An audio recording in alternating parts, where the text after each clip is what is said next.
Semua amalan itu ada fase membaranya, fase semangat.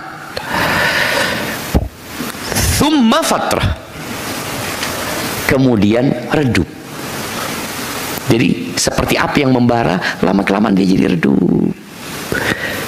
Supaya membara lagi dikasih apa? Kasih kayu bakar lagi kan? Kasih kayu lagi. Kita kadang-kadang kalau bakar sesuatu itu membara aja mau. Kita lihat apinya besar. Tapi setelah itu dia.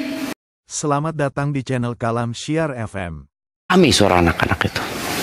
Akhirnya pihak DKM mengatakan, tolong anak-anak dikondisikan katanya. Kita di sini mau ngaji, kita di sini mau khusyuk, macam-macam.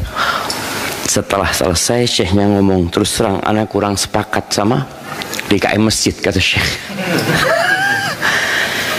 Itu anak-anak rame di sini nggak apa-apa daripada dia di luar sana, kata syekh. Sudah biarin, kata syekh. Mereka anak-anak, kalau bapak-bapak baru dikondisikan. Jika anak-anak rame ini itu, alhamdulillah jamaah. Sedikit jamaah anak-anak yang mau ke masjid itu sedikit jamaah. Makanya kadang-kala ketika mereka kecil karena rame sama orang tua, nggak boleh ikut ke masjid.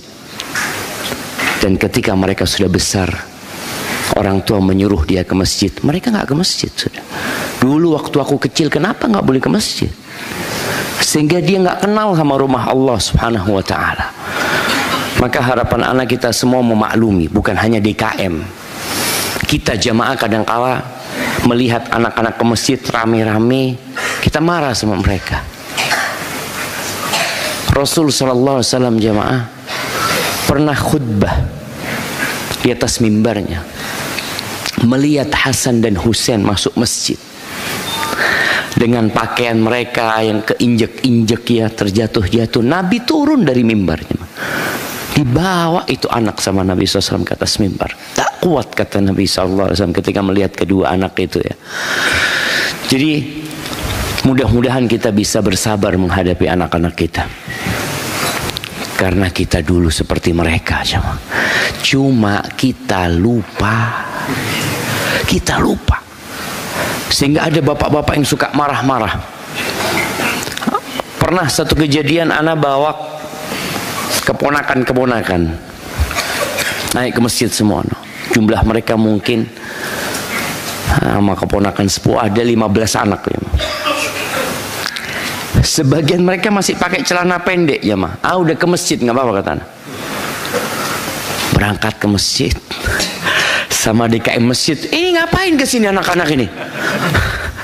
Karena dilihat pakaiannya belum pakaian sholat gitu loh, kata dia. Ayo di luar, yang nggak pakai sarung di luar, kata dia. Ya Allah, ya kita nggak bisa ngomong apa-apa kadang-kala, karena memang masih ada orang-orang yang beranggapan ya di masjid itu ya untuk orang-orang yang benar-benar mau khusyuk jamaah. Kita mungkin terganggu sama mereka, tapi tolong bersabar dan tetap fokus ya ma. Karena kadang-kala kita sholat sendirian pun ya nggak khusyuk.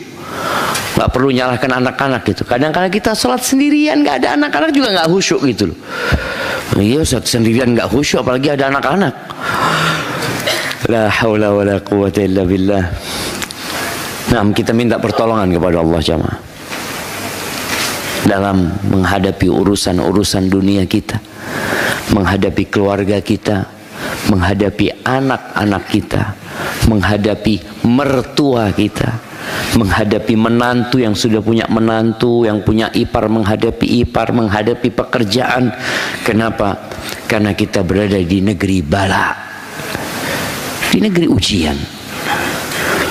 Allahumma salli wa sallim ala abdika wa rasulika Sayyidina wa maulana Muhammadin wa ala alihi wa ashabihi ajma'in. Amma ba'd.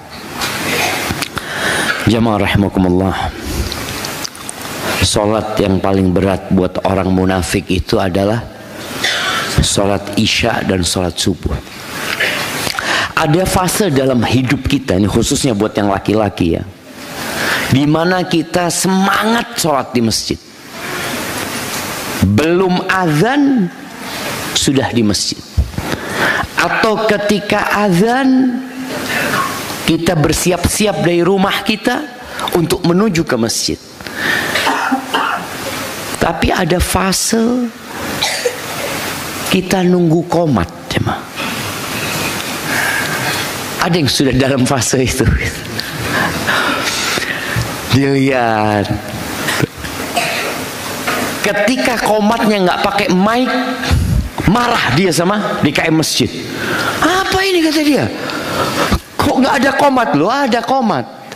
Kita mulai saat ini qomatnya pakai mic dalam, pakai speaker dalam, kadang-kadang seperti itu. Itu marah-marah mereka. Kenapa mereka marah-marah? Karena mereka datangnya waktu qomat. Coba datangnya waktu azan, nggak mungkin dia marah-marah, karena dia tahu setelah azan akan qomat gitu loh. Tapi karena ada orang-orang yang dalam kondisi memang nunggu iqamatus shalah baru ke masjid, sehingga dia marah-marah. Ada kondisi jamaah di mana kita menjaga sholat rawatib yang 12 rakaat. Qobliyah subuh, qobliyah zuhur, ba'diyah zuhur, ba'diyah asar. Sampai ba'diyah asar dia kerjakan. Dari semangat dia ibadah jamaah. Karena dia lagi semangat gitu, semua mau dia kerjakan jamaah. Ba'diyah maghrib, ba'diyah isya. Dan anak pernah merasakan itu. Anak pernah merasakannya sampai sholat ba'diyah asar. Ketika kita di pondok, baru masuk pondok itu semangat melihat ya orang-orang pada sholat.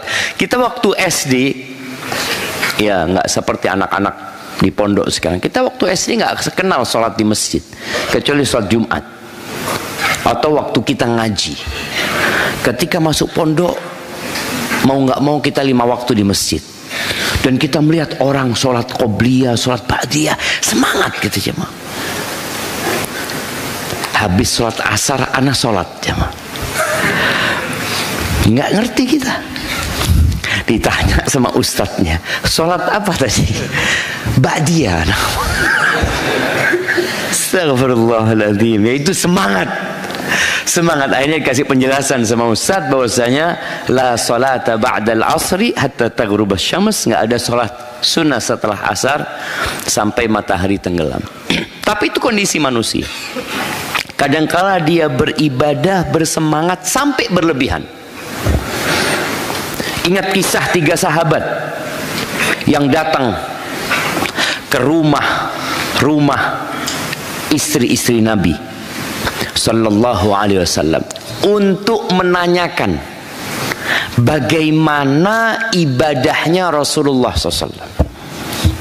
Mereka tahu ketika Nabi SAW beribadah di luar, ketika beliau menjadi imam. Tapi kan ada banyak ibadah yang tidak tampak. Mereka ingin tahu sama.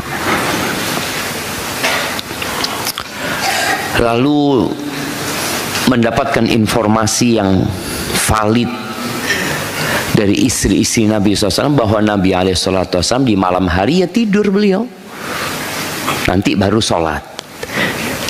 Dan beliau juga kadang-kala puasa. Nabi itu SAW kadang-kala puasanya nyambung ya Pak. Puasa Senin, Selasa, Rabu, Kamis, Jumat nyambung. Tapi nanti berhenti, nggak puasa Nabi SAW ya. Terus Nabi istrinya berapa? 9. Lalu 3 orang ini mulai berpikir. Mereka beranggapan ibadah Nabi itu sedikit alaihi salatu wassalam. Taqalluha. Lalu mereka berusaha mencari alasan. Ini salah satu sikap seorang muslim ya, ketika melihat sesuatu yang tidak sesuai dengan harapan dia, maka hendaklah dia berbaik sangka. Ini para sahabat akhirnya berbaik sangka sama Nabi SAW. Oh iya, Nabi kan sudah diampuni dosanya yang lalu dan yang akan datang, sedangkan kita belum gitu loh. Oh kalau gitu kita akan ibadah yang lebih dari Nabi SAW. Yang satu mengatakan amma ana fa'aqumul lail wala arqud. Aku akan sholat sepanjang malam dan tidak tidur. Amma ana yang satu lagi, amma ana fa'asumun nahar. Aku akan puasa sepanjang tahun. Aku tidak akan berbuka. Yang ketiga mengatakan amma ana fala atazawwajun nisa. Aku tidak akan menikah, kata dia. Aku akan fokus ibadah. Sudah, mereka pergi. Omongan tiga orang ini sampai ke Rasul SAW. Kita lihat ya, tiga orang itu semangat jamaah, tapi tidak sesuai dengan sunnah. Ketika beliau mendengarkan berita itu, beliau langsung mengumpulkan para sahabat dan naik mimbarnya. Beliau setelah memuji Allah Jalla Jalaluh, lalu beliau mengatakan, ma balu aqwamin, ada apa ini? Orang-orang mengatakan seperti ini, seperti disebutkan ucapan mereka tanpa menyebutkan orangnya. Jadi ada kondisi yang bermasalah itu adalah keyakinannya. Yang bermasalah itu adalah pernyataannya. Yang pernyataan ini mungkin akan berganti ke orang lain dan akan berbahaya. Maka Nabi meluruskan ungkapan itu. Amma wallahi, kata Nabi SAW, aku adalah orang yang paling bertakwa kepada Allah di antara kalian, dan yang paling berilmu dan paling takut kepada Allah Azza wa Jal. Dan aku dalam beribadah, aqum wa anam, aku sholat dan aku tidur. Nabi aja seperti itu. Aku puasa dan aku berbuka, dan aku menikah. Faman raghiba an sunnati falaysa minni. Barang siapa yang tidak suka dengan sunnahku, maka bukan dari golonganku.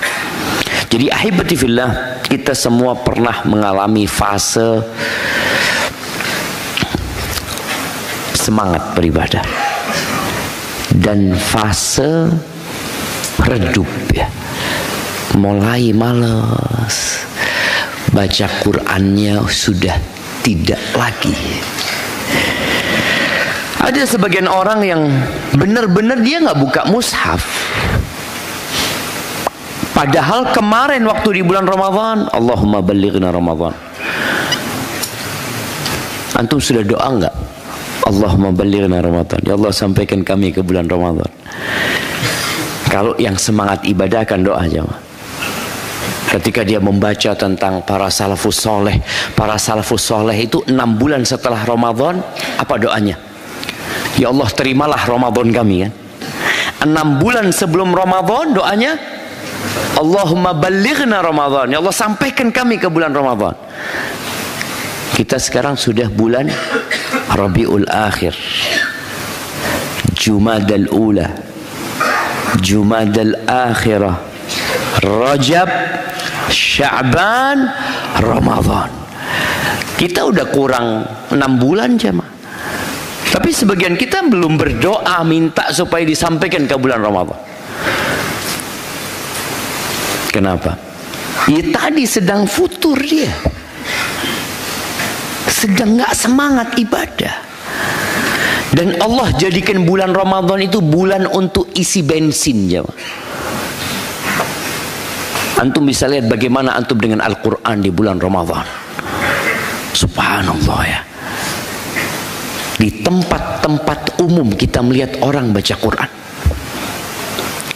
Di bus, di kereta, nunggu di mana Quran, Quran, Quran terus yang dibaca jemaah. Sekarang hampir tidak melihat kita orang baca Quran di tempat umum. Apa penyebabnya? Dunia yang membuat kita lalai jemaah.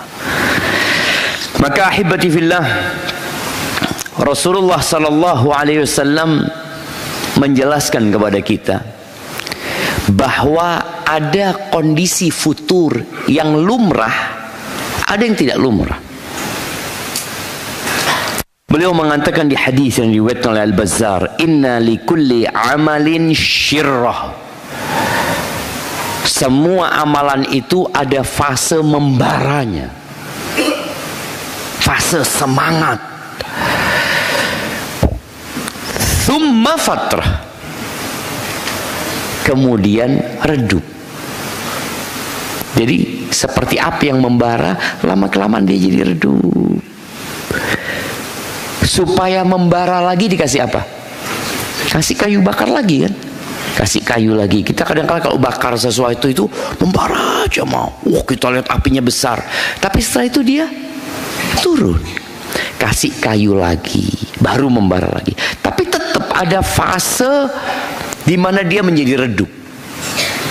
Faman kanat fatratuhu ila bid'ah faqad dhalla. Barang siapa yang ketika masa redupnya, masa futurnya, ada perbedaan antara kasal dengan futur ya. Kasal itu malas. Kita tiap pagi berdoa, Rabbi inni a'udzubika minal kasali. Ya Allah, aku berlindung kepadamu dari malas. Apa bedanya malas dengan futur? Malas ini memang nggak semangat. Kalau futur ini pernah semangat, kemudian redup. Dan biasanya futur ini sementara. Kalau malas kadangkala seumur hidup. Memang dia nggak pernah baca Quran. Bukan kemarin baca Quran kemudian sekarang berhenti, enggak. Ada orang-orang memang nggak pernah ke masjid dia. Sepanjang hidupnya nggak pernah. Jumatan pun Masya Allah dia selalu dia setelah khutbah kedua. Ada kan orang kayak gitu jemaah. Dan itu sepanjang tahun jemaah. Kalau sebagian kita nggak kan, awalnya Masya Allah khutbah Jumat sebelum khotib naik mimbar, dia ingat tuh hadis yang datang pertama ke masjid seakan-akan berkorban onta ya, yang di jam kedua seakan-akan berkorban sapi, di jam ketiga seakan-akan berkorban domba. Kalau setelah itu seperti berkorban telur gitu kan. Ketika khotib naik mimbar, malaikat tutup tuh bukunya. Ini kepingin dapat onta terus ya mah. Setelah itu turun, nggak apa-apalah sapi gitu dia. Setelah itu turun, nggak apa-apalah kambing. Setelah itu telur, nggak apa-apalah masih berkorban telur daripada yang datang setelah khotib naik mimbar. Setelah itu nggak dapat telur juga. Ada orang yang memang nggak pernah dapat telur dalam hidupnya.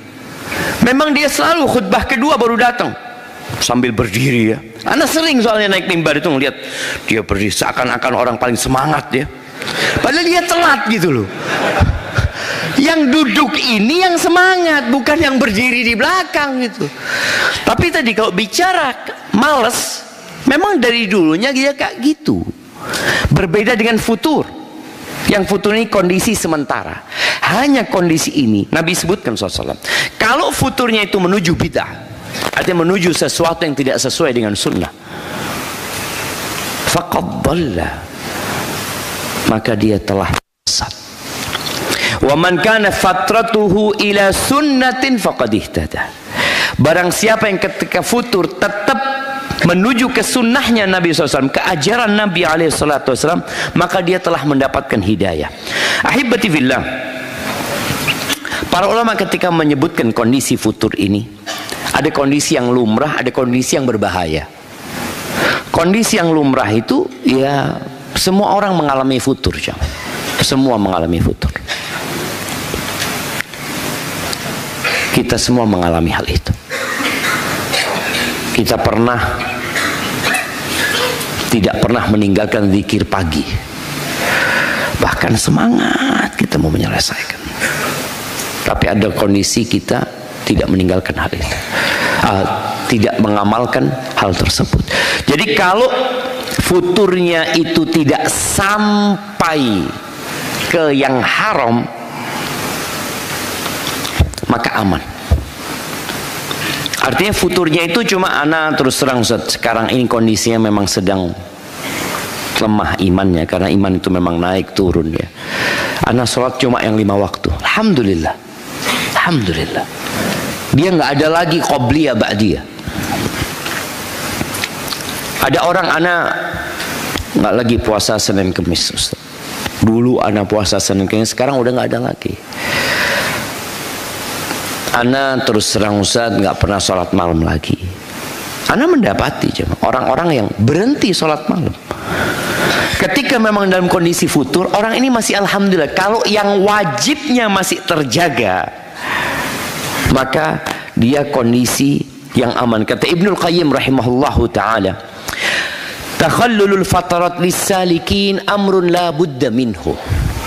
Fase futur ini buat orang-orang yang melakukan perjalanan menuju kepada Allah adalah kondisi harus dialami, kata beliau.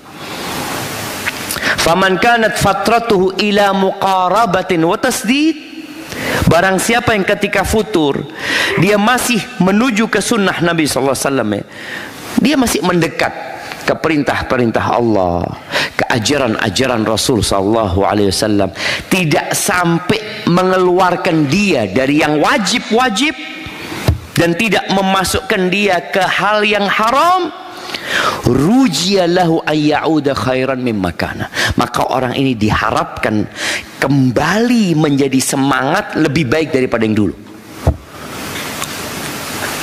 Jadi seperti orang yang sedang istirahat, jamaah. Antum kalau sedang mudik lah ya, antum ada kondisi capek, ngantuk, apa yang harus dilakukan? Berhenti di rest area, istirahat, tidur, makan. Padahal antum mau mudik loh. Seharusnya orang yang mudik itu ya cepat-cepat supaya sampai rumahnya. Enggak, capek. Dan memang secara logika orang-orang yang mudik itu harus istirahat. Apalagi kalau dari sini menuju ke Jawa Timur, BSD Jember. Berapa kilometer, jamaah? Berapa? 1.800? Enggak lah, 1.000 lebih, 1.000 lebih jamaah, 1.000 lebih. Ketika antum di tengah jalan capek, lelah, apa yang dilakukan? Istirahat. Nggak usah nyetir, jangan nyetir, tidur, nggak apa-apa. Ketika antum bangun, semangat, jamaah. Itu yang disebutnya Ibnul Qayyim. Jadi antum memang benar-benar istirahat. Yang wajib aja dijagain, yang wajib dijagain. Usahakan yang wajib ini tetap tepat waktu ya, dijaga. Walaupun tadi anda sudah nggak qobliyah, antum biasanya sholat di masjid, mamanya ukhuwah, enggak lah, anda sholat di masjid kampung, nggak apa-apa, sudah. Cari imamnya yang sholat subuhnya baca qulhu sama idza jaa nasrullah. Itu ada kondisi futur. Bener, ana merasakan kadang-kala, ya Allah di sini aduh panjang imamnya ini. Cari yang imamnya pendek. Nggak apa-apa, jamaah. Dalam artian memang kondisi kita kalau dipaksakan imamnya yang panjang-panjang, apa yang terjadi? Malas kita ke masjid. Aduh enggak lah. Apalagi kalau subuh Jumat. Di sini subuh Jumat baca apa? Baca as-sajdah sama al-insan. Allahu Akbar, ya Allah.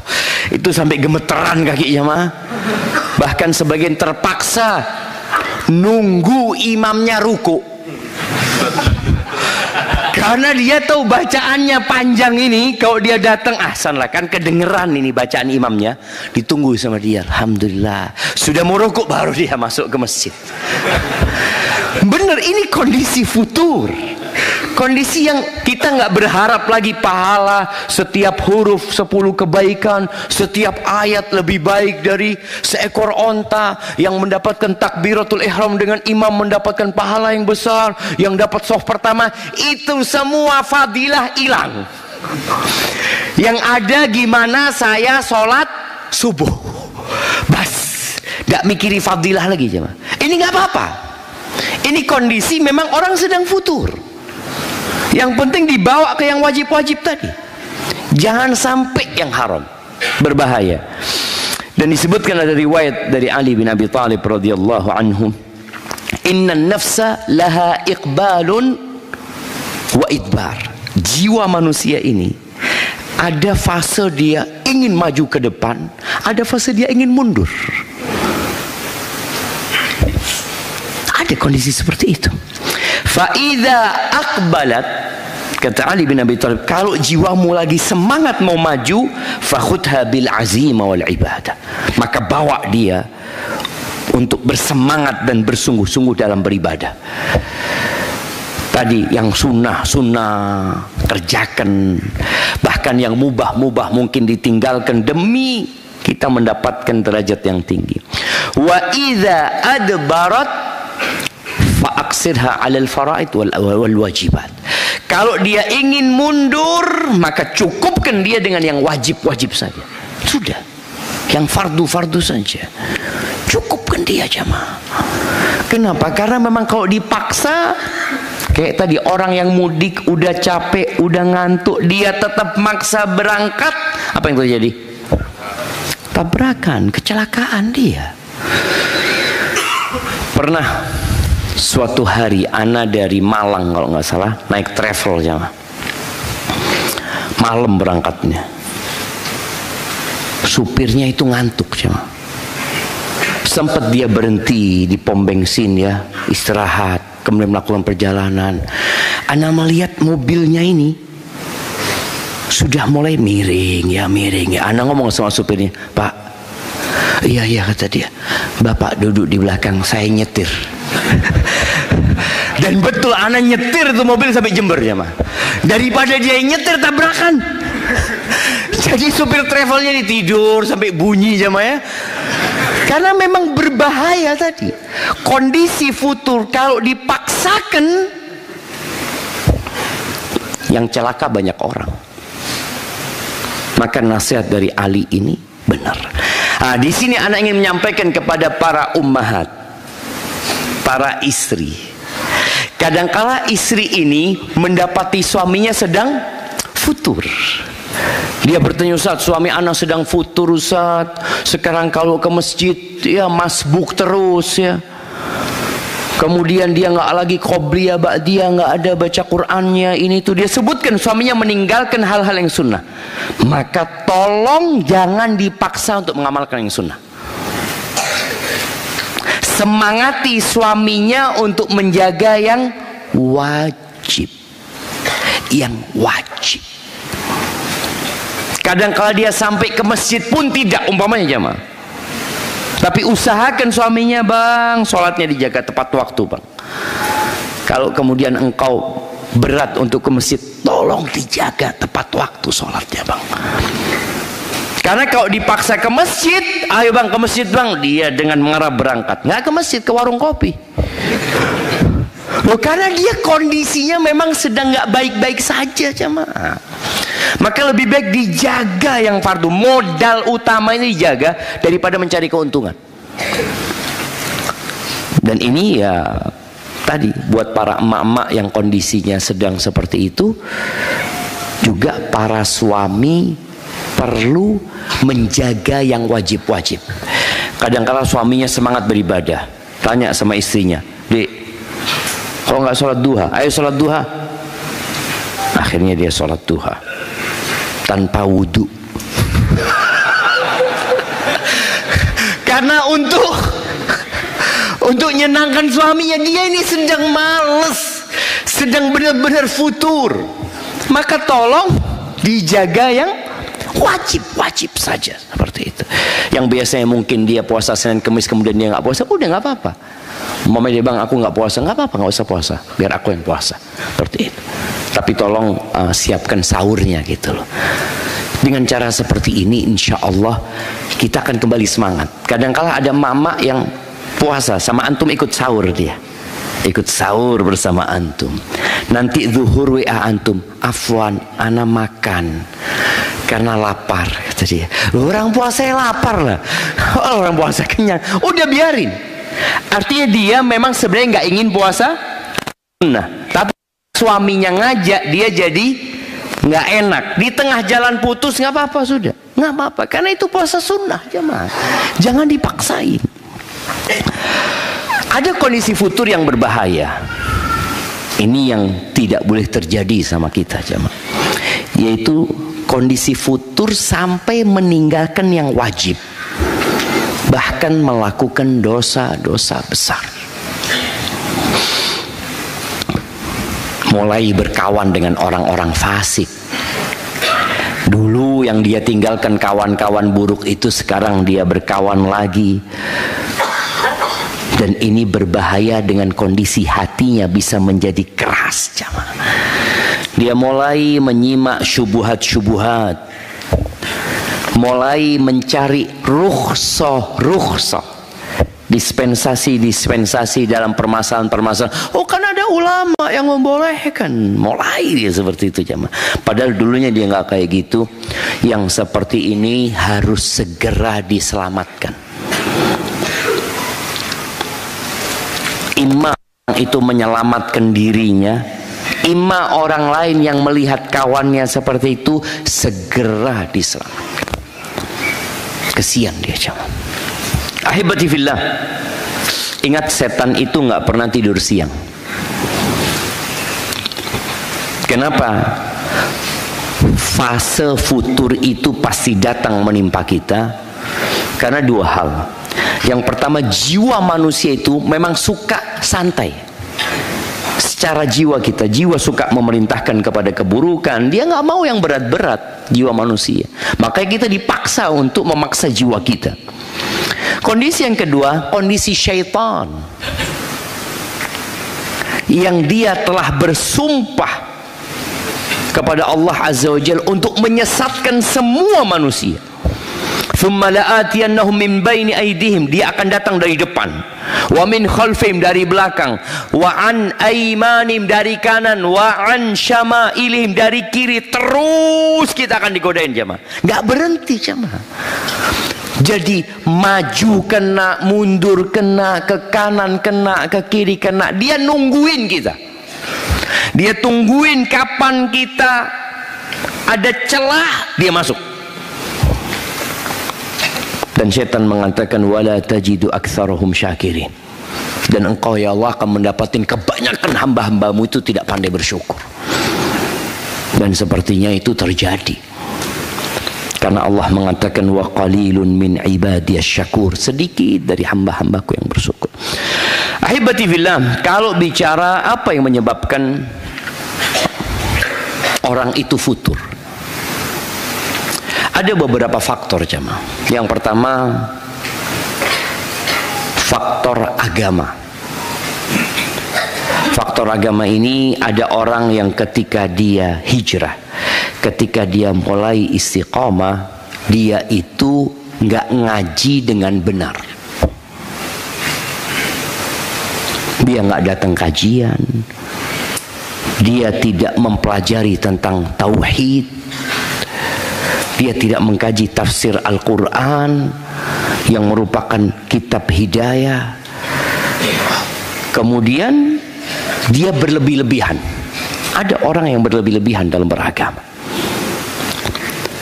Orang yang berlebih-lebihan dalam beragama ini akhirnya nanti sampai titik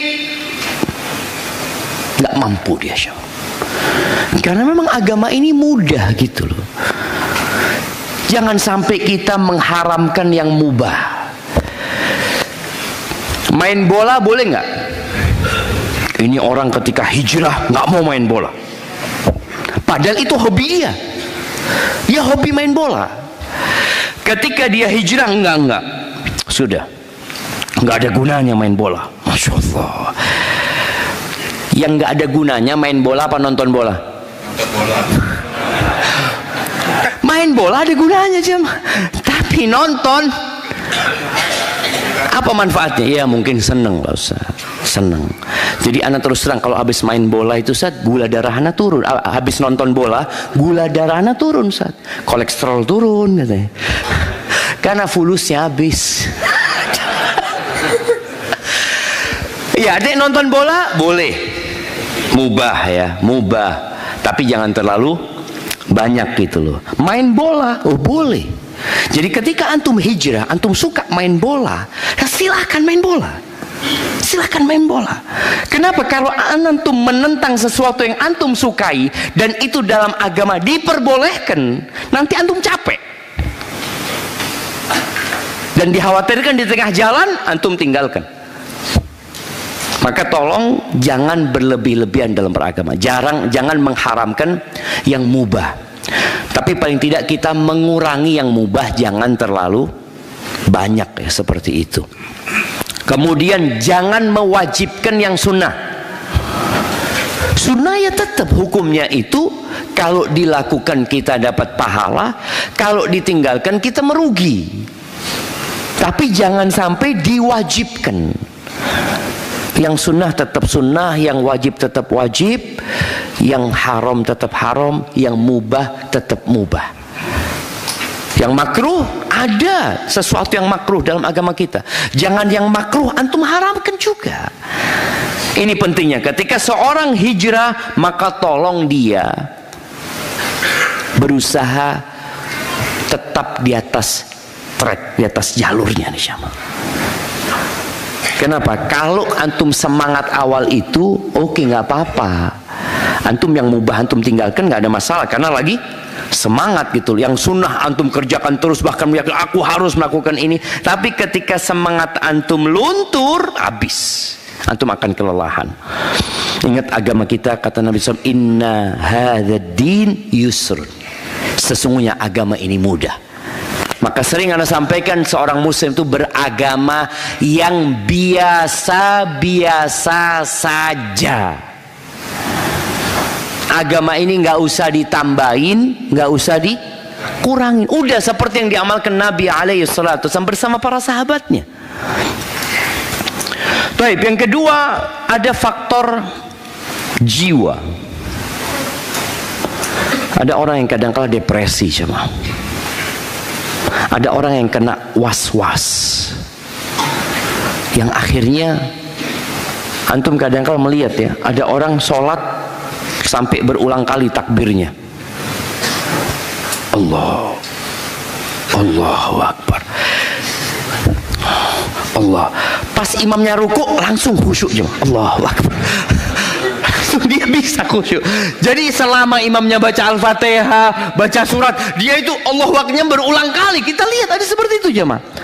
Pas imamnya ruku, Allahu Akbar, karena dia kehilangan satu rakaat kalau tetap was-was sih jemaah.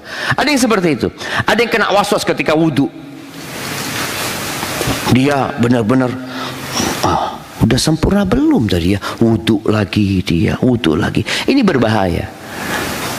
Dan setan itu ketika melihat orang beragama, artinya dia dulunya nggak kenal agama, terus dia hijrah, dia menjalankan agama ini, setan akan berusaha membuat orang ini bagaimana tadi, berlebih-lebihan dalam beragama, jiwanya tapi yang kena, mentalnya yang kena.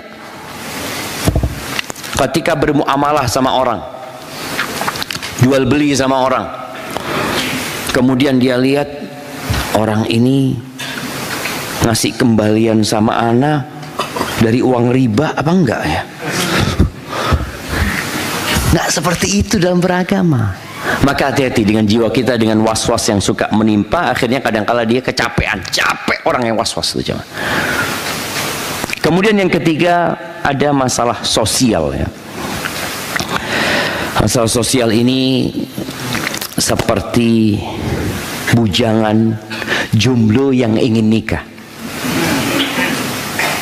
kemudian nggak nikah-nikah atau dilarang sama orang tuanya. Akhirnya yang istiqomah jadi nyeleweng dia jemaah. Dulu anak punya kawan di Medina, orangnya baik jemaah, bahkan dia banyak memotivasi anak. Dia setiap liburan izin sama orang tuanya untuk nikah jemaah. Ayah, aku mau nikah, ayah kata dia. Oh, nunggu lulus. Sekarang kuliah, fokus belajar. Hati-hati loh orang tua. Boleh jadi ini anak yang istiqomah gara-gara dilarang, padahal dia mampu dan orang tuanya punya kemampuan. Maka Syekh Ibn Utsaimin rahimahullah telah menyebutkan, orang tua yang punya kemampuan menikahkan anaknya, nikahkan anaknya. Apalagi di zaman seperti sekarang. Sampai Anda dapat potongan video jemaah ya. Potongan video di mana ada beberapa pemuda di Arab itu ketika bapaknya lagi duduk, dia bawa TV jemaah. TV-nya dia bawa. Dia tunjukkan ke ayahnya, ceramahnya Syekh Utsaimin. Zawiju, nikahkan anak-anak kalian. Betul jemaah. Dia tuh kok sampai fase sudah nggak jemaah. Puasa. Udah nggak kuat puasa. Udah sampai lemes. Tapi tetap godaan itu ada. Maka tolong nikah. Dan antum pun ketika mampu menikah tapi punya cita-cita yang belum tercapai, karena juga ada seorang anak yang anak kasih nasihat, antum segera nikah. Ustadz, anak ini pernah dapat nasihat dari abah anak. Ustadz, abahnya udah meninggal dunia. Kata abahnya, abah itu dikasih nasihat sama ibunya. Ini kita lihat ya bagaimana wejangan dari orang-orang kuno. Kata nenek ana sama abah ana, nak jangan nikah kecuali punya rumah. Ini ayah mau mempraktekkan kepada anaknya. Ayahnya cepat punya rumah. Ini anak nggak punya rumah terus sampai umurnya bertambah. Gimana? Maka anak kasih tahu dia, udah antum nikah, sampaikan kepada calon mertua antum, anak kepingin punya rumah bareng sama istri anak. Artinya nanti mungkin istri anak yang mendesain rumah tersebut. Walaupun kapan bangun rumahnya wallahu a'lam. Gitu kan. Tapi paling nggak dia sudah punya seperti itu. Jangan jamaah. Ini menyebabkan orang akhirnya futur. Ini buat orang tua, tolong anaknya yang sudah sampai fase dia mau menikah, tolong nikahkan kalau dia punya kemampuan. Dan anak-anak tadi yang memang antum ingin menikah dan sudah punya kemampuan, artinya kemampu untuk memberikan nafkah, rumah bisa ngontrak, nggak harus punya mobil, nggak harus punya kendaraan, yang penting antum bisa memberikan nafkah kepada istri antum. Siapa yang menerima anak menantu jadi menantu kalau anak nggak punya pekerjaan yang banyak fulusnya Ustaz? Banyak orang soleh jemaah, banyak mertua-mertua yang siap menerima anak-anak yang soleh walaupun dia nggak mampu gitu loh. Nah, kemudian perempuan yang jadi janda itu kadang-kadang jadi masalah, dia jadi futur jemaah, jadi futur. Karena dulu ada suaminya yang memberikan nafkah kepada dia. Sekarang dia harus cari nafkah sendiri. Kemudian ada suaminya yang menjaga kehormatan dirinya. Nggak ada lagi gitu. Maka kalau ada janda, tolong dikasihani. Ada orang yang mengatakan as-sa'i 'alal armalati wal miskin, orang yang berusaha untuk mencukupi kehidupan janda dan orang miskin itu seperti mujahid fi sabilillah. Betul. Oh, berarti di mana kalau dinikahin Ustaz? Kalau dinikahin nggak jadi janda. Kalau dinikahin kan nggak jadi janda jemaah. Ini kata Nabi SAW, merawat, memberikan nafkah ya, apa ya? Mengkondisikan janda itu seperti mujahid fi sabilillah. Tapi kalau antum nikahi, hilang jandanya.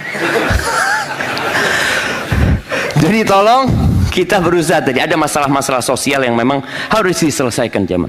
Kemudian masalah lingkungan juga, masalah lingkungan. Jadi kita pun harus tahu diri. Ketika antum masih semangat berada di lingkungan yang buruk, antum kuat jemaah. Tapi pas antum di masa futur, lingkungannya nggak mendukung, habis antum. Awal memang antum semangat, nggak apa-apa Ustaz, anak di situ nggak ada masalah. Anak dulu punya kawan, masya Allah. Dia cerita waktu pulang pondok, anak ini kumpulnya sama anak-anak yang nggak bener.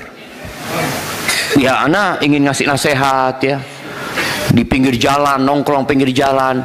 Memang di satu fase dia kuat jemaah. Setelah setahun 2 tahun anak tanya, gimana Fulan? Habis Fulan, kayak teman-temannya sudah. Maka kita harus menjauh, mencari lingkungan yang lebih baik dan kondusif.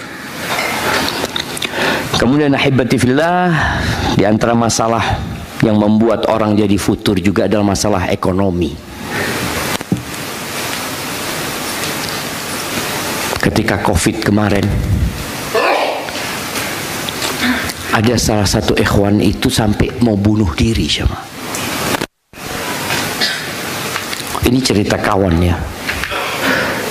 Dia punya istri 2 dengan ekonomi yang hancur lebur jamaah.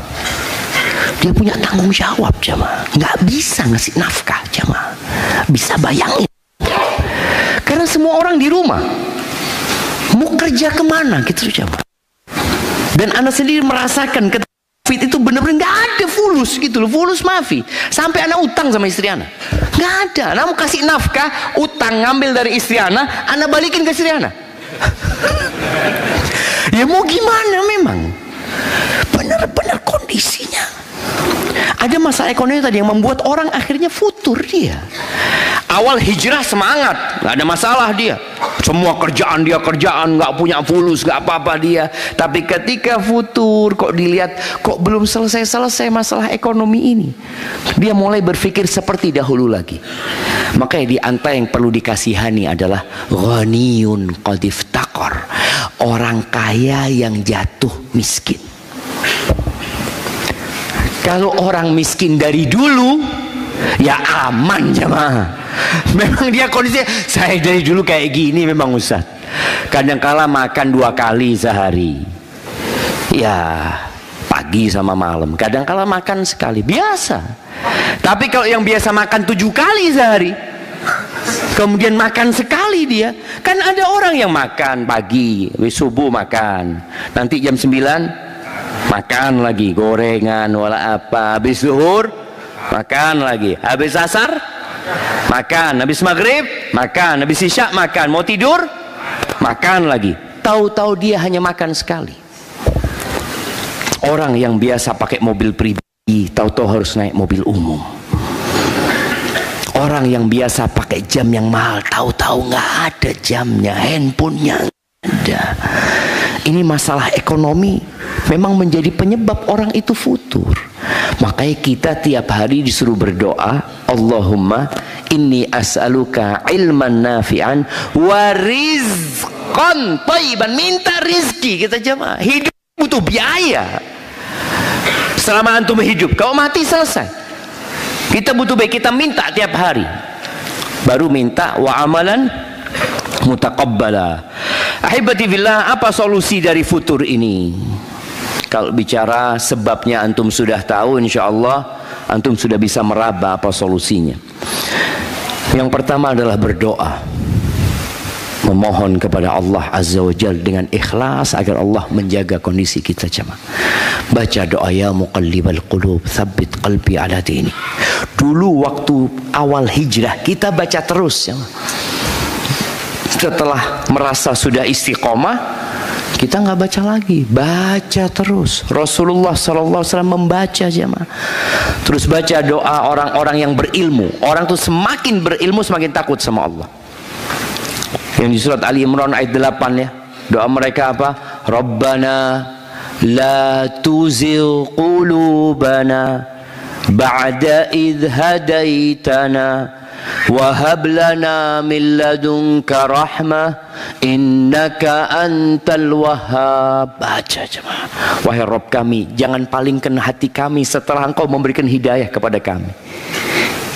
Jangan sampai kita menyimpang setelah dikasih hidayah sama Allah Subhanahu wa taala. Dan berikan kepada kami dari sisimu rahmat, sesungguhnya Engkau Maha pemberi anugerah ya. Kemudian yang kedua, belajar agama.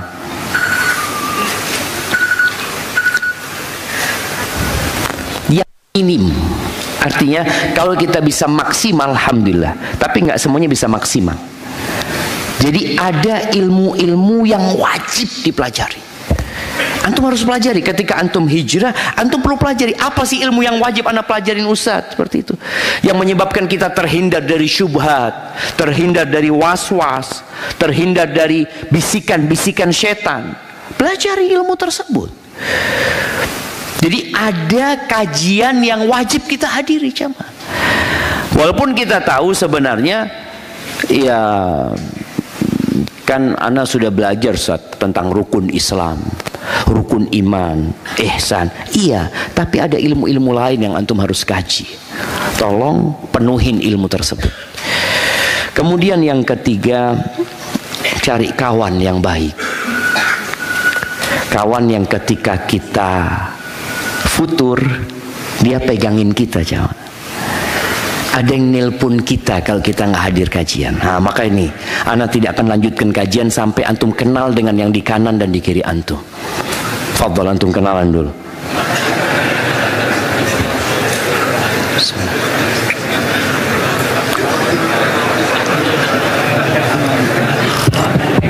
Tanya nama, tanya dari mana.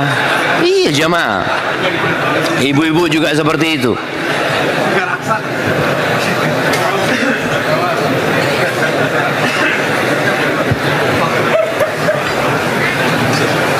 Ini mindahin mobil dulu sebentar.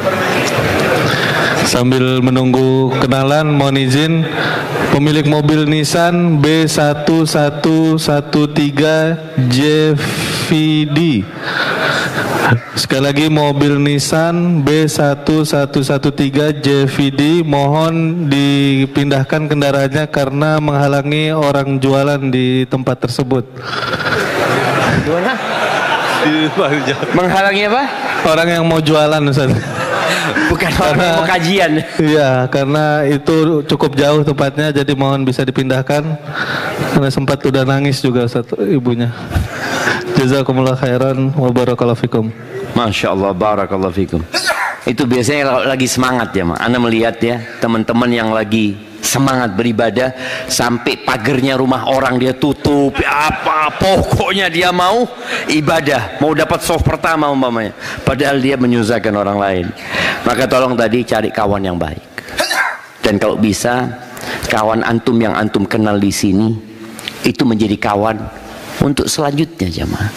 Antum minta nomor handphonenya nanti setelah kajian, ketika ada kajian lagi mungkin bisa saling mengingatkan.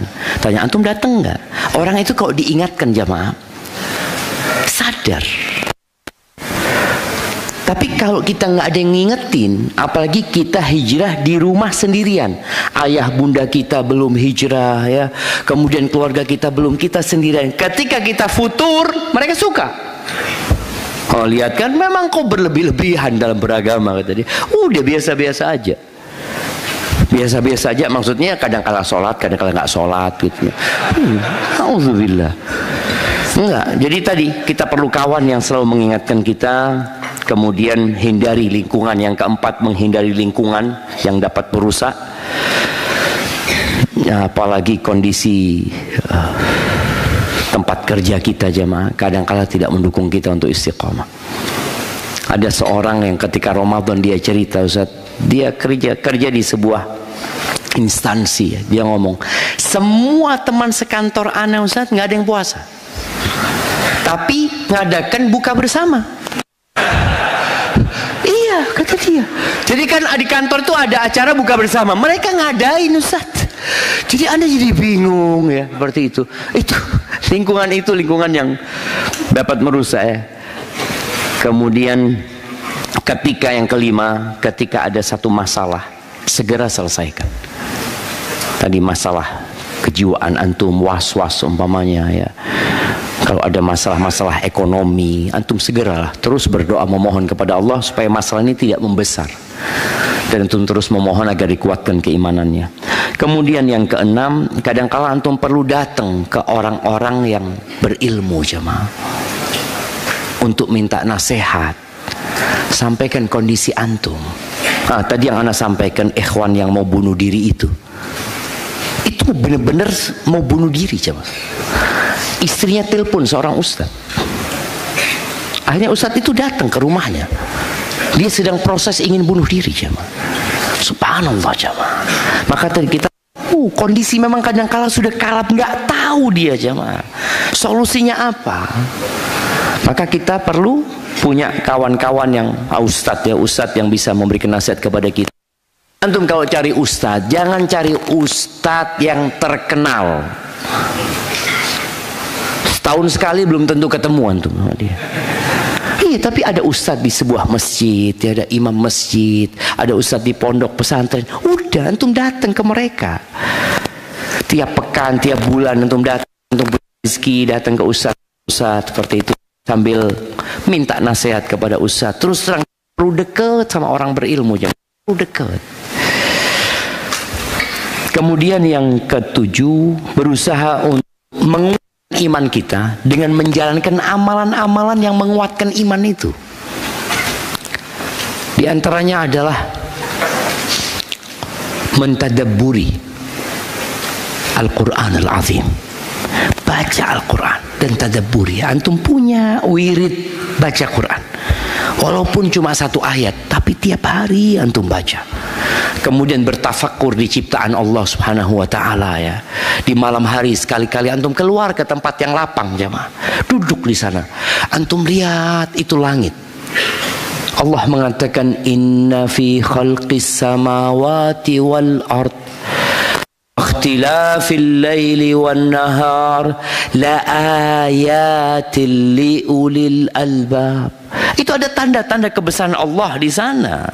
Maka berusaha kita untuk meninggalkan handphone kita sekali-kali, meninggalkan rumah kita, berangkat ke tempat di situ kita tadabbur. Kemudian tujuan hidup harus selalu diingat ya. Yang terakhir, meminta pertolongan kepada Allah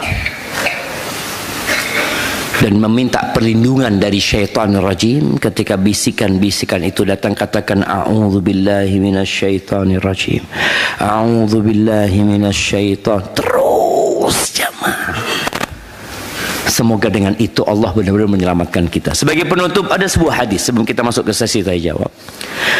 Hadis diriwayatkan Imam Tabrani. Nabi SAW mengatakan, ma min abdin mu'minin, tidak ada satupun hamba yang beriman, illa walahu dzambun, melainkan dia punya dosa. Melainkan dia punya dosa. Ini sebuah kodrat manusia, dia itu berbuat dosa. Coba. Tidak ada satupun hamba yang beriman kecuali dia berbuat dosa. Ya'taduhul faina ba'dal faina. Ada yang dia kerjakan, dia berhenti, nanti dia kerjakan lagi ya. Au dzambun huwa muqimun alaihi, atau dia punya dosa yang terus dia kerjakan, la yufariquhu hatta yufariqal hayat. Dosa yang dikerjakan sampai mati kadang-kadang. Ada punya kebiasaan, punya dosa yang dikerjakan terus. Wa innal mu'min khuliqa muftanan. Orang beriman itu diciptakan memang untuk diuji. Tawwaban, tapi dia suka bertobat. Maka kalau antum berbuat dosa, segera bertobat kepada Allah Subhanahu wa taala. Nassaan, mukmin itu suka lupa. Idza dzukira dzakara. Kalau diingatkan, dia jadi ingat. Maka kenapa hari ini kita buat kajian ini? Dan mereka mengingatkan, Anda mengingatkan diri Anda sendiri, supaya antum mungkin yang lupa juga ingat. Hadza wallahu a'lam bissawab. Itu yang dapat Anda sampaikan, kurang lebihnya mohon maaf. Masya Allah jemaah.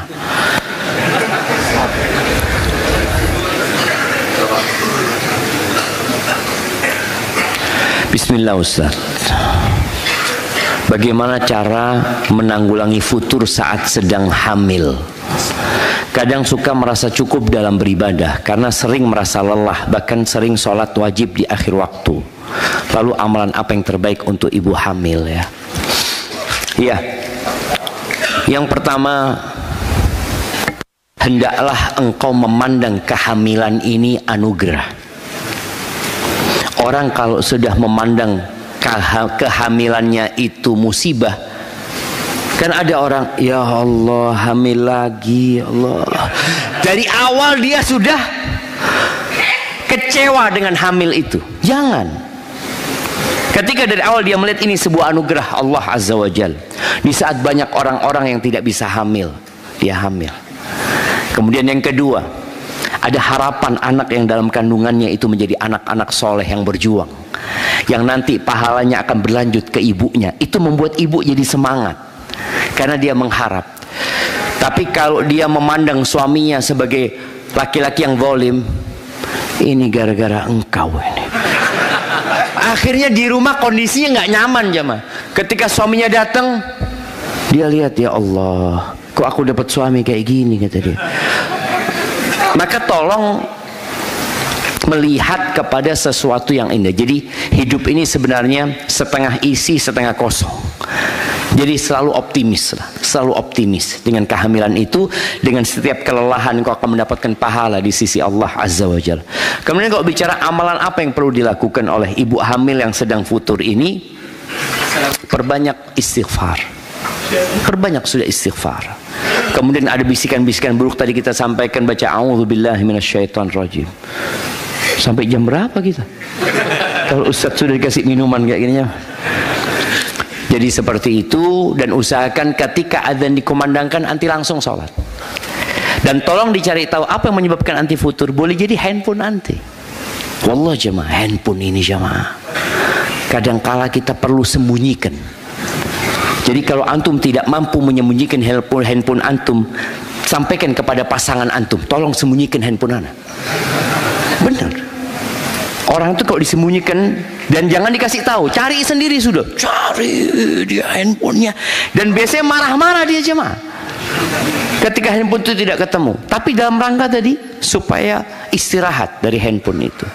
Dan semoga nanti ke depan ada hari dunia atau pekan libur pakai handphone sedunia jemaah. Mungkinkah jemaah? Nah, mungkin nggak ada yang jalan di tol mungkin sudah. Mungkin aja kita perlu istirahat. Dan hati-hati ya, hati-hati jamaah yang taruh uang di rekening semua, hati-hati. Yang pakai e-money hati-hati. Kalau suatu saat ada yang shutdown, selesai jamaah, nggak punya uang lagi antum jamaah. Jadi jangan terlalu bergantung dengan hal itu. Antum tetap ada simpanan lah ya. Assalamualaikum Ustaz. Waalaikumsalam. Ana datang ke sini hanya dengan anak-anak. Suami ana nggak ikut karena suami belum ikut kajian sunnah. Suami cemberut Ustaz karena nggak suka lihat ana ikut kajian. Tapi ana dikasih saldo GoPay buat ana pesen gokar. Apa hukumnya ana pergi ke kajian ini tanpa suami? Alhamdulillah nanti punya suami masih baik ya, masih baik. Dia masih memfasilitasi anti untuk ngaji sama anak-anak tadi, alhamdulillah. Maka apa yang harus dilakukan oleh seorang istri ketika suami anti seperti itu? Tolong berikan pelayanan double, ekstra, supaya suami tahu ketika istrinya ngaji, istrinya semakin melayani. Karena ada istri yang ngaji, melihat suaminya belum ngaji, dia merasa di atasnya suaminya. Maka tolong, seorang istri yang sudah ngaji, tunjukkan kepada suami bahwasanya orang yang ngaji sunnah itu sangat memuliakan suami. Bagaimana anti lebih cantik di rumah sekarang ya. Bikin suami anti bingung. Anti kok kayak gini? Ikut kajian apa anti? Ya alhamdulillah jadi lebih baik. Jadi tolong lakukan itu. Makanan yang biasanya mungkin telat atau apa, selalu tepat waktu. Usahakan mulai saat ini suami belum sampai rumah anti sudah di depan pintu. Gimana? Suami yang biasa kalau buka rumah teriak-teriak cari istrinya, anti sudah di depan pintu dengan tampilan yang begitu indah. Karena terus terang yang sudah ngaji pun kadangkala jamaah kurang melayani suami. Anda masih ingat ucapan Ustadz Abdul Hakim bin Amir Abjad hafizahullah ta'ala. Anda pernah kasih nasihat beliau. Kata dia, Syafiq, nih Ana dapat komplainan, kata dia. Apa Ustaz? Ada beberapa suami yang komplain kalau istrinya habis ngikutin kajiannya Syafiq, kata dia, jadi durhaka sama suaminya. Waduh, Ana ngomong ada yang salah sama Ana. Ternyata masalahnya Anda baru paham. Karena juga kemarin ada yang curhat ya, seorang wanita. Ternyata istri-istri ini mendengarkan kajian tentang bagaimana menjadi suami yang soleh. Jadi itu istri ingin suaminya seperti di kajian, padahal suaminya nggak datang kajian. Maka dia suami itu seharusnya kayak gini. Oh, ini salah dengar kajian. Makanya mak-mak tolong kalau kajian tentang suami soleh nggak usah hadir. Nah, bener lu jamaah. Akhirnya dia jadi masalah gitu. Padahal suami dia nggak seperti yang disampaikan, nggak seperti bagaimana Nabi Muhammad SAW memuliakan istri-istrinya ya. Dia akan mendengarkan itu. Bagaimana? Ini ada perempuan yang ngomong, Ustadz, seharusnya suami itu kan Ustadz seperti di kajian Ustadz. Waduh, kalau habis isya duduk ngobrol sama istrinya, suami anak nggak kayak gitu Ustadz. Ya itu suamimu memang nggak kayak gitu. Terimalah dia apa adanya gitu loh. Kita itu tidak bisa mengontrol orang lain. Kita bisa mengontrol diri kita sendiri. Maka tolong kajian berkaitan dengan tadi, untuk bapak-bapak, istri nggak perlu hadir. Bapak-bapaknya yang suruh hadir. Makanya ketika anak kajian emak-emak, ada yang bertanya, anak sampaikan ke emak-emak itu, afwan, karena suami anti nggak datang, anak akan kasih nasihat anti. Soalnya kalau anak katakan, oh iya suami anti salah, seharusnya suami anti gini-gini, tambah rusak rumah tangganya. Kalau ada suaminya baru anak kasih nasihat gitu, tapi nggak ada suami enggak, anti yang anak kasih nasihat. Jadi buat akhwat-akhwat ya, ummahat yang sudah ngaji, tolong engkau jadi lebih baik lagi sama suaminya. Berikan pelayanan yang maksimal sama suaminya. Walaupun suamimu belum soleh, karena kewajiban engkau berkhidmat sama suami bukan nunggu suami soleh. Tapi selama dia suamimu, maka engkau wajib berkhidmat kepada suamimu.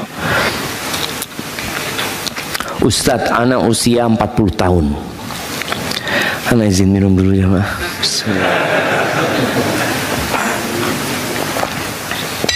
Alhamdulillah. Punya anak 2. Suami pingin tambah anak 1 lagi. Di usia saat ini terus terang kondisi anak kalau nambah 1 lagi sepertinya repot. Dan dari segi fisik anak kurang fit seperti dulu. Sehingga anak keberatan kalau nambah anak. Selain itu suami anak itu egois Ustadz, kurang terlibat dalam mendidik anak. Apa hukumnya Ustadz dengan sikap anak ini? Apa solusinya jemaah?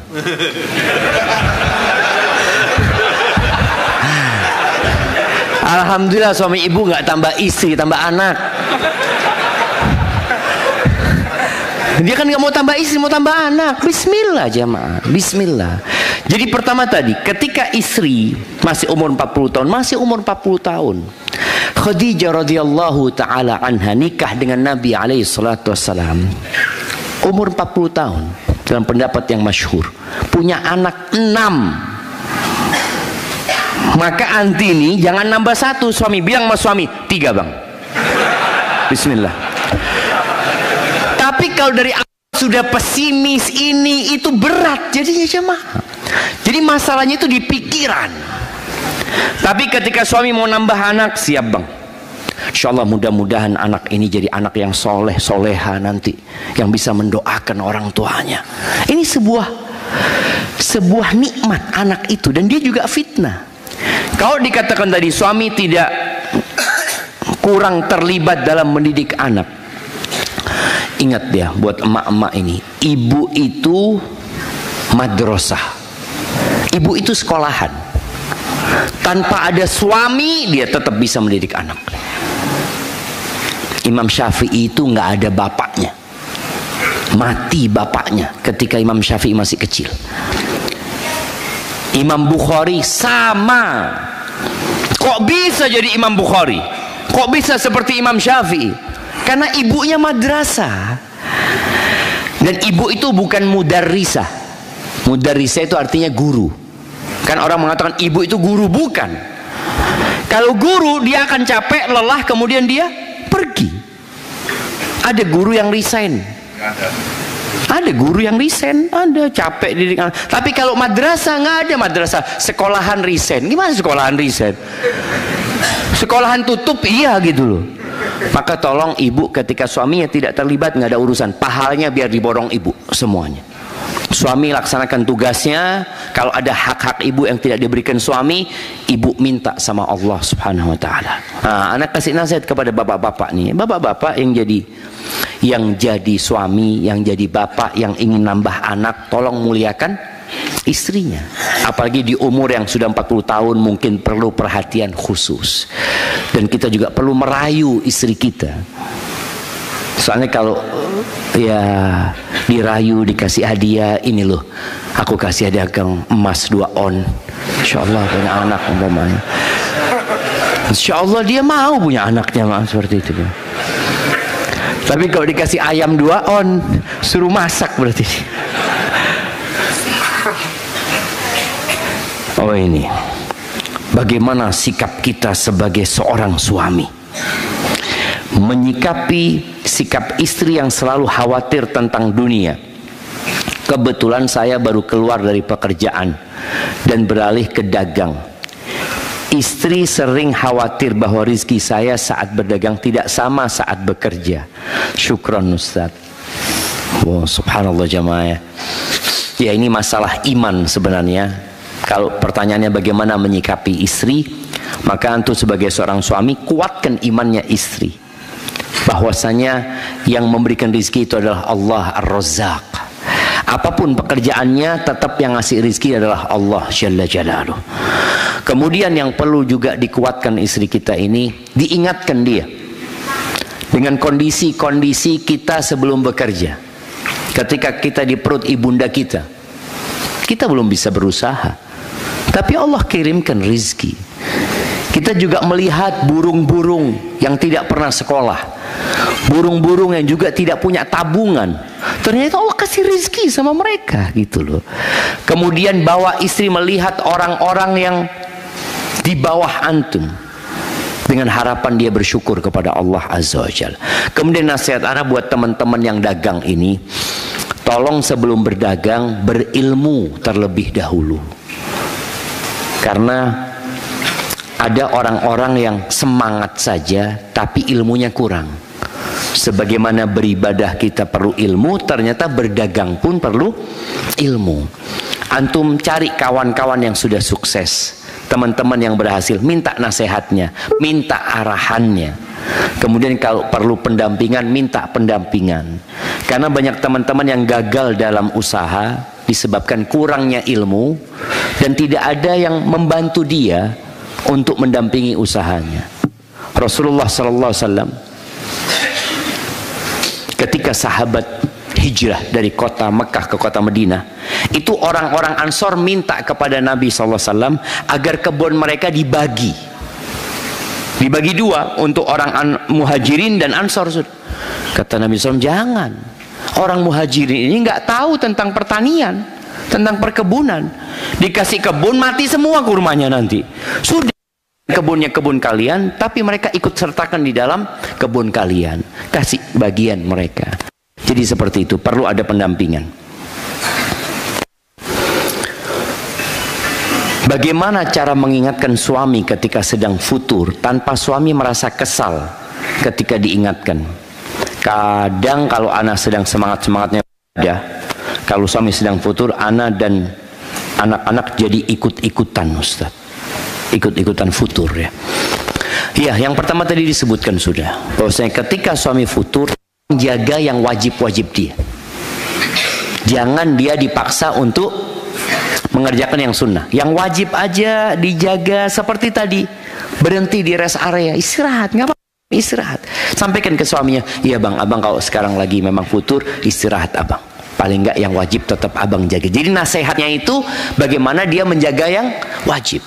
Sambil mungkin amalan-amalan ringan seperti berzikir, yang insya Allah tidak mengeluarkan tenaga dan mengambil waktu kita jamaah, itu perlu selalu dilakukan.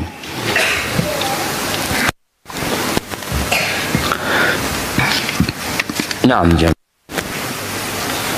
Mohon kiat-kiat apa saja untuk para orang tua korban penghafal Quran yang wafat dalam perjalanan menuju tempat lomba di salah satu pondok sunnah di Jogja, agar para orang tua tidak terlalu terpukul atas meninggalnya putra-putra soleh terbaik mereka.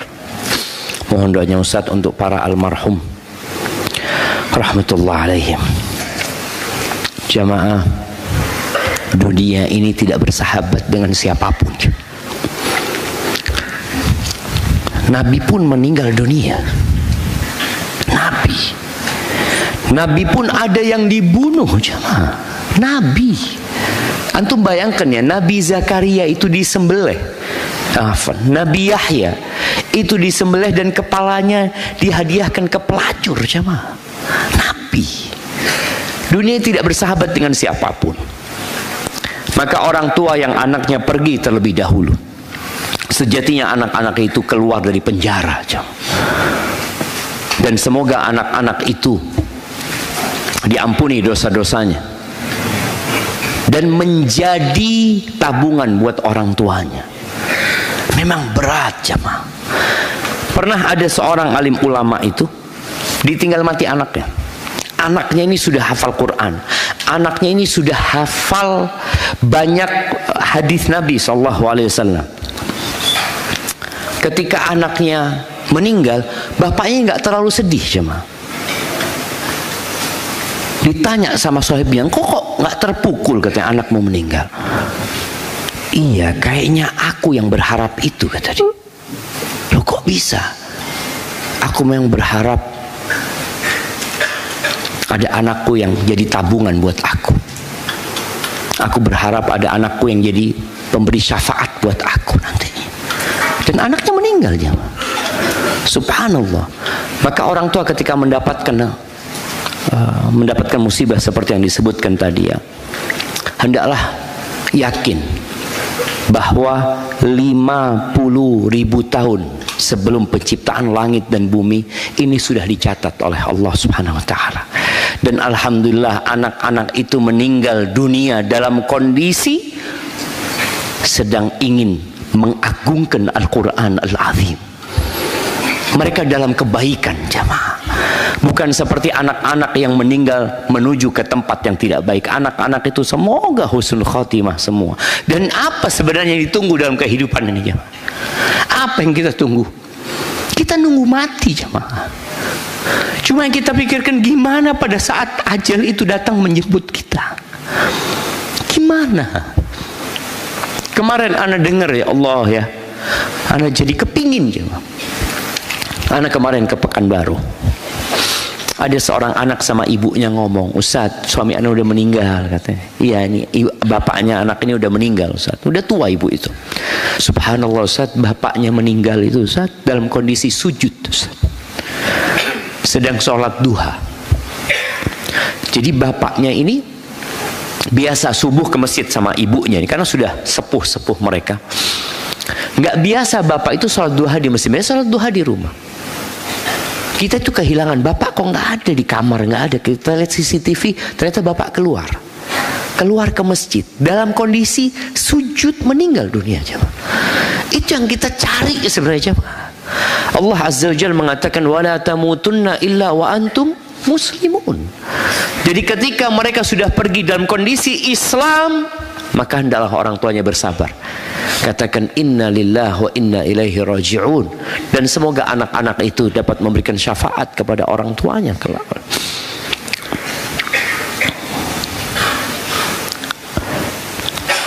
Ketika saya berjualan dan kondisi berjualannya ramai sekali, sehingga pernah lalai meninggalkan salah satu sholat 5 fardu.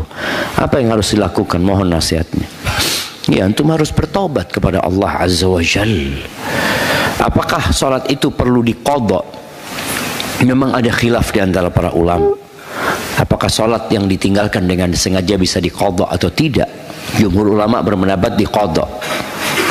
Bertobatlah kepada Allah Azza wa Jalla kalau memang harus diganti-ganti sholatnya, tapi ketahuilah sholat yang dilakukan di luar waktu itu tanpa ada alasan, seperti yang Allah katakan, fawailul lil musallin alladzina hum an salatihim sahun.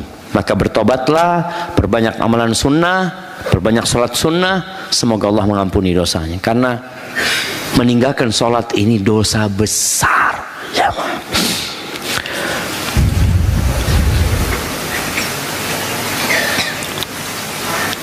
Afwan Ustaz, bagaimana cara kita sebagai orang tua menjaga anak-anak yang tumbuh di zaman sekarang ini?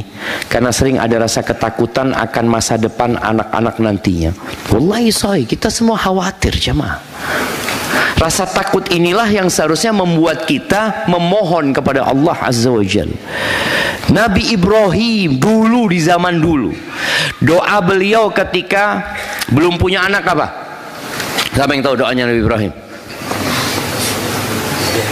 Rabbi habli minas salihin. Masya Allah. Antum belum punya anak kan? Nah, mana kasih dia menuntut ilmu sejati. Baik. Setelah punya anak apa doanya? Nah, anak-anakku yang selalu mendirikan sholat. Bahasa Indonesianya nggak apa-apa, kita kasih hadiah. Yang bahasa Arabnya, yang di Qurannya. Nah, ya depannya itu. Rabbi ij'alni muqimas salah wa min dzurriyyati. Baik. Ada yang sebelum itu yang lebih penting daripada sholat. Doanya Nabi Ibrahim lebih penting daripada sholat. Kita hampir nggak pernah. Nah,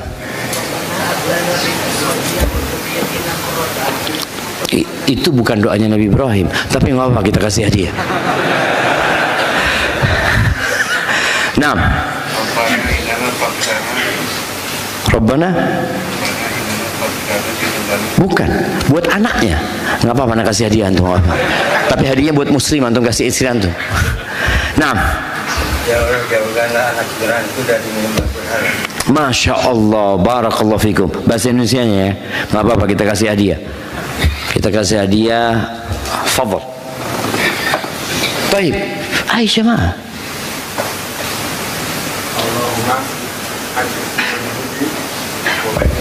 Wajnubni wa baniya an na'budal asnam.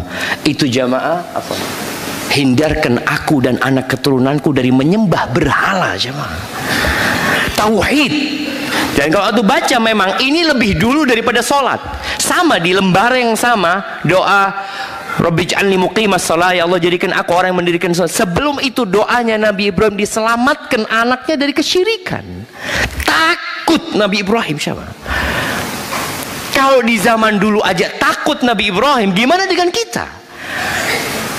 Maka buat orang tua yang takut dengan masa depan anaknya, titipkan anaknya sama Allah Subhanahu wa taala. Sering-sering titipkan sama Allah. Karena anak ini kita rawat di rumah, kita didik di rumah, kita nggak tahu ketika dia keluar ketemu dengan siapa dia di sana. Ketika dia pegang handphone, siapa yang dia tonton, siapa yang dia ikutin. Maka tolong orang tua banyak-banyak berdoa memohon kepada Allah Subhanahu wa taala. Nah, ini kayaknya pertanyaan terakhir jamaah. Masya Allah. Maaf Ustaz, jika pertanyaan ini panjang, tapi mohon bantuan Ustaz agar pertanyaan ini bisa dijawab karena cukup pelik. Anak ikhwan punya teman ikhwan yang melihat gelagat aneh dari bapaknya akhir-akhir ini chattingan dengan sekretarisnya, di mana bapaknya juga dikenal taat agama dan punya jabatan di kantor. Karena curiga, teman ana mengecek chat WA bapaknya dengan sekretarisnya. Teman ana sebenarnya juga takut apakah perbuatan itu termasuk tajassus atau tidak, tetapi tetap ingin melakukannya karena menurutnya ada maslahat di sana, dan menemukan ada percakapan yang tidak sepantasnya. Teman ana merasa bapaknya berkhianat kepada ibunya. Karena karakter bapaknya yang dibilang susah untuk berdialog, teman ana memutuskan untuk bertabayun dulu dengan sekretarisnya. Dari tabayun tersebut, sekretarisnya ternyata masih muda dan mengaku merasa risih dengan chat bapak teman ana, tapi bingung bagaimana merespon karena posisinya yang masih baru sementara bapaknya memiliki jabatan yang dibilang tinggi di kantor. Maka dari itulah sekretarisnya juga merespon hal yang tidak sepatutnya dilakukan juga. Sekretarisnya tidak berniat lebih dari bekerja secara profesional dan ingin hal itu berhenti. Yang bikin heran, bapaknya dia selalu ingatkan zikir pagi petang dengan bahasa yang halus, hal yang tidak